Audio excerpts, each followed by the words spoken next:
அமித் அவருடைய கேப்டன்சி வந்து அக்யூசேஷன் ஆச்சு அவரோட அக்செப்டே பண்ண தலையா அவங்க எதுவுமே பண்ணலன்னு தோணுது. இந்த மாதிரி தோணுது. அவர்கள் மைக் வந்து திருத்துவது வீடு மேல அந்த அட்டென்ஷனே போச்சு சார். நண்பர்கள் அனைவருக்கும் வணக்கம். இன்னைக்கான 4வது ப்ரோமோவை பத்தி தான் நம்ம இந்த வீடியோல பார்க்க போறோம். ஆக்சுவலா சாட்டர்டே மட்டும் 4 ப்ரோமோ வரும் பாத்தீங்களா, அந்த மாதிரி 4வது ப்ரோமோவை விட்டுருக்காங்க.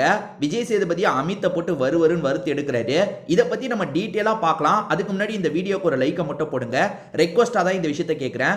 நீங்க லைக் போட்டீங்கன்னா இந்த வீடியோ கொஞ்சம் பூஸ்ட் ஆகும், இன்னும் நிறைய பேர்கிட்ட போகும். அதனால லைக் போடாம பார்க்குறவங்க கண்டிப்பா ஒரு லைக்கை போட்டு பாருங்க. அதே மாதிரி சப்ஸ்கிரைப் பண்ணாம இருக்கவங்க சப்ஸ்கிரைப் பண்ணி வச்சுக்கோங்க. ஆக்சுவலா இந்த வீட்டில் இருக்க எல்லாருமே ரொம்ப உசாருங்க. விஜய் சேதுபதி என்ன மைண்ட் செட்ல இருக்காரோ அதுக்கேற்ற மாதிரியே பதில் சொல்லுவாங்க. இப்ப விஜய் சேதுபதி என்ன கேட்கிறாருன்னா, அமித்தோட கேப்டன்சி இந்த வாரம் எப்படி இருந்தது அப்படின்றத மாதிரி கேட்கிறாரு. விஜய் சேதுபதி மனசுக்குள்ள என்ன வச்சிருக்காருன்னா, அவர் மொக்கையா பண்ணாருன்றது தான் மனசுக்குள்ள வச்சிருக்காரு. அவர் கேட்கிற தொனிலேயே அவர் என்ன நினைக்கிறாருன்றத இங்க இருக்க எல்லாருமே புரிஞ்சுக்கிறாங்க. விஜய் சேதுபதி மொக்கையா இருக்குன்னு நினைக்கிறாரு. அப்ப நம்மளும் அதுக்கேற்ற மாதிரி சொன்னாதான் தப்பிக்க முடியும்ன்றது இங்க இருக்க எல்லாருக்குமே தெரியுது. அதுக்கேற்ற மாதிரி தான் ஒவ்வொருத்தரும் பதில் சொல்றாங்க. ஆனா அமித் உண்மையிலேயே ரொம்ப மொக்கையா பண்ணாரான்னு கேட்டீங்கன்னா அப்படிலாம் கிடையாது. ரொம்ப டீசெண்டா பண்ணாரு. ரொம்ப அதாவது வந்து கண்டுக்கவே இல்லப்பா, அவர் தலையா எங்கெங்கயோ சுத்திட்டு இருந்தாருப்பா அப்படின்லாம் சொல்ல முடியாது. மைக்கு போடாதவங்களுக்குலாம் பனிஷ்மெண்ட் தரன்னு ஏதாவது பண்ண வச்சாரு, மைக்கை போட வச்சாரு. கரெக்டா தாங்க ஹேண்டில் பண்ணாரு, ரொம்பலாம் இல்ல. அதே மாதிரி சாண்ட்ராக்கும் கனிக்கும் ஒரு மோதல் போக்கு இருந்துகிட்டே இருந்தது. அதை சேர்த்து வைக்கிறதுக்கு எவ்வளவோ ட்ரை பண்ணாரு. ஆனா அது சேர்த்து வைக்க முடியலன்னு வச்சுக்கோங்க. ஆனா எல்லா இடத்துலயும் ஓரளவுக்கு அவரோட வேலையை சரியா தான் செஞ்சாரு. ஆனா விஜய் சேதுபதி அடிக்கிற மைண்ட் செட்ல இருக்காரு. நம்மளும் போட்டு பொழந்துடலான்ற மாதிரி ஒவ்வொருத்தரா பொழந்து கட்ட ஆரம்பிச்சிட்டாங்க. யார் யார் என்னென்ன சொல்லியிருக்காங்க அப்படின்றத நம்ம பார்ப்போம். எனக்கு தெரிஞ்சு வியானா சொன்னதுல தனிப்பட்ட வன்மம் தான் இருந்ததே தவிர குறை சொல்ற மாதிரி இல்லை. சரி, முதல்ல வியானா சொல்றாங்க. என்ன சொல்றாங்கன்னா, ஒரு அக்யூசேஷன் வச்சா அதை அவர் ஏத்துக்கவே மாட்டாரு சார், அக்செப்டே பண்ண மாட்டாரு சார் அப்படின்ற மாதிரி மேடம் சொல்றாங்க. அப்படிலாம் கிடையாது. அவர் வந்து உண்மையா இருந்தா ஏத்துக்க தான் செய்யறாரு. இவங்களுக்கும் அமித்துக்கும் ஏற்கனவே ஒரு பிரச்சனை வந்தது. அதாவது சீஸ் எனக்கு வந்து தோசையில போடுறதுக்கு வேணும், பரோட்டால போடுறதுக்கு வேணான்ற மாதிரி ஒரு பிரச்சனை வந்தது. அந்த பிரச்சனையெல்லாம் மனசுல வச்சுதான் அமித் அட்டாக் பண்ற மாதிரி இருக்குங்க. மற்றபடி இதுல லாஜிக்கே இல்ல. என்ன அக்யூசேஷன் நீங்க வச்சீங்க அவர் மேல, அவர் எதை ஏத்துக்கல சொல்லுங்க? வியானா கிட்ட அப்படி கேட்டா பதில் இருக்குமா? அப்படிலாம் கிடையவே கிடையாது. இப்ப வியானா தொடங்கி வச்சிட்டாங்களா, போட்டு பொல அப்படின்ற மாதிரி எல்லாருமே போட்டு பொழந்துட்டு இருக்காங்க. அடுத்ததா சுபிக்ஷா இருக்காங்க பாத்தீங்களா, சார் எந்த பிரச்சனையும் அவர் பெருசா அட்ரஸ் பண்ணல சார் அப்படின்ற மாதிரிலாம் சொல்றாங்க. ஆக்சுவலா இவனுங்க தேவையில்லாம எதுக்கு எடுத்தாலும் அடிச்சுப்பாங்க. அதுக்கெல்லாம் போய் வந்து நம்ம நடுவில் போய் பேச முடியுமாங்க? இந்த அமித் இல்ல, நீங்க இந்த வீட்டில் ஃபர்ஸ்ட் வீக்ல இருந்து கேப்டன் எடுத்துக்கோங்க, யாருமே வந்து எல்லா பிரச்சனைக்குள்ளேயும் போய் தடுக்கலாம் முடியாதுங்க. அப்படி பார்த்தா எனக்கு தெரிஞ்ச ரம்யா தான் நிறைய பிரச்சனையை தடுக்கிறதுக்கு ட்ரை பண்ணாங்க. ஆனா ரம்யாவே மொக்க கேப்டன்சின்ற மாதிரி தான் அடிச்சு உட்கார வச்சாங்க. அப்படி பார்த்தா இந்த வீட்டில் நீங்க நல்ல கேப்டன்சின்னு ஒரு கேப்டன்சியை கூட சொல்ல முடியாது. எல்லாருமே மொக்கம் தான் சொல்ல தோணும். எப்படி எல்லா பிரச்சனைக்கும் போக முடியும்? 2 பேர் சண்டை போட்டுட்டு இருக்காங்க, வாக்குவாதம் பண்றாங்க, நிறுத்துங்கன்னு சொன்னா சார் நாங்க பேசுறோம் விடுங்கன்னு சொன்னா என்ன பண்றது?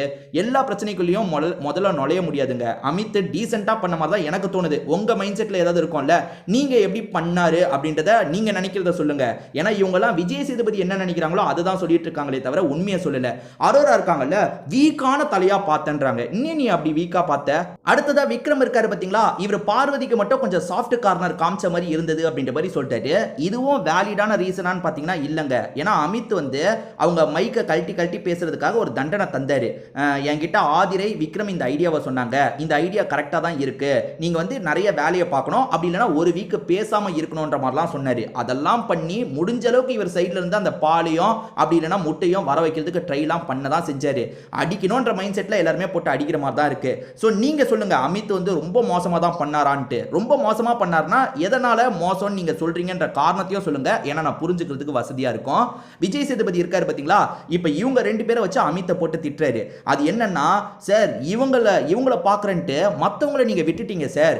இவங்க மைக்கு போடாம தப்பு பண்ணதுக்கு மத்தவங்க எதுக்கு சார் தண்டனை அனுபவிக்கணும்? பால் இது இல்லாம அவங்க கஷ்டப்படுறாங்க. பார்வதி கமருதீனை திருத்துறதுக்கு அவங்கள மாத்துறதுக்கு நீங்க ட்ரை பண்ணிக்கிட்டே இருந்தீங்க. அதனால வீட்டு மேல இருந்த அட்டென்ஷனே உங்களுக்கு டோட்டலா போயிருச்சு சார். வீட்டில் இருக்க எல்லாருமே ரொம்ப கஷ்டப்பட்டாங்க சார் அப்படின்ற மாதிரிலாம் விஜய் சேதுபதி சொல்லிட்டாரு.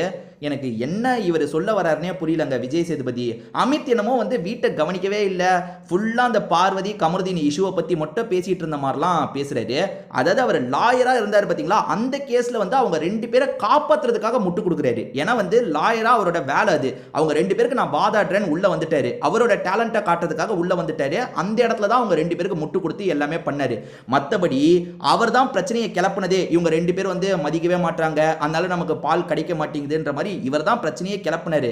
ஸோ அவர் டீசெண்டா அவரோட வேலையை பண்ண மாதிரி தான் இருக்கு. என்னன்னு தெரியல, விஜய் சேதுபதி வந்து அந்த திவ்யா விஷயத்துல இவர் கம்முன்னு இருந்துட்டாரு பாத்தீங்களா. திவ்யா சண்டையில இவர் வந்து பெருசா மெனக்கெடலன்னு விஜய் சேதுபதி நினைக்கிறாரு போல. ஆனா திவ்யா இஷ்யூவை கூட நீங்க எடுத்துக்கோங்க, இவர் சிரிச்சிருக்க மாட்டாரு, மத்தவங்க தான் சிரிச்சிருப்பாங்க, இவர் சிரிச்சிருக்க மாட்டாரு.